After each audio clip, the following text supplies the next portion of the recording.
पुण्यात गुंडामध्ये वर्चस्वाची लढाई, मध्यरात्री गँगवॉरचा थरार, पाठलाग करत तडीपार गुंडाला संपवलं, धडकी भरवणारा सीसीटीव्ही व्हिडिओ आला समोर. पुण्यात पुन्हा एकदा गुन्हेगारीने डोकं वर काढल्याचं धक्कादायक चित्र समोर आलंय. शहरातील गंगानगर परिसरात एका तडीपार गुंडाची अत्यंत निर्घृण पद्धतीने हत्या करण्यात आली आहे.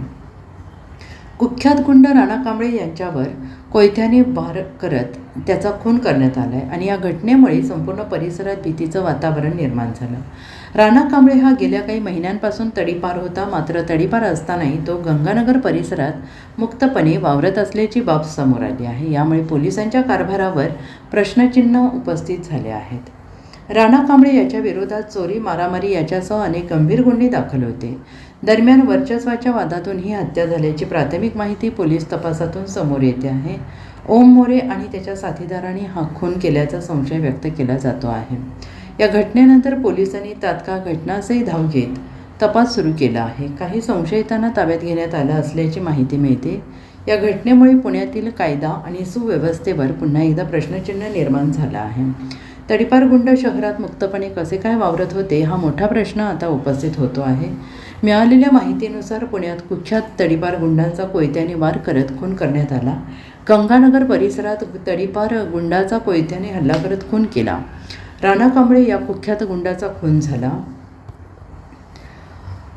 तो अनेक महिन्यांपासून तडीपार होता. असं असताना सुद्धा पुण्यातील गंगानगर परिसरात राणाची दहशत होती. कांबळे याच्या विरुद्धच्या गुन्ह्यासह चोरी आणि मारामारीचे गुन्हे आहेत. वर्चस्व वादातून ओम मोरे आणि त्याच्या साथीदारांनी राणा कांबळेला कोयत्याने सपासप वार करत हत्या केली. पुण्यातील गंगानगरमध्ये ओम मोरे आणि राणा कांबळे याच्यात वाद झाला. या वादानंतर ओम मोरे आणि त्याच्या साथीदाराने राणा कांबळेला रस्त्यात गाठलं. ओम मोरे त्याच्या साथीदाराजवळ कोयते होते. त्यांच्या सुरुवातीला बाचाबाची झाली. त्यानंतर ओम मोरे आणि त्याच्या साथीदाराने राणा कांबळेवर हल्ला केला. तिघांनी केलेल्या राणावर हल्ल्यांनी कोयत्याने वार केले. या हल्ल्यात राणा रस्त्यावरच कोसळला. तिघांच्या जीवघेण्या हल्ल्यात त्याचा मृत्यू झाला. त्याच्यावरील हल्ल्याचा सीसीटीव्ही पोलिसांच्या हाती लागला आहे.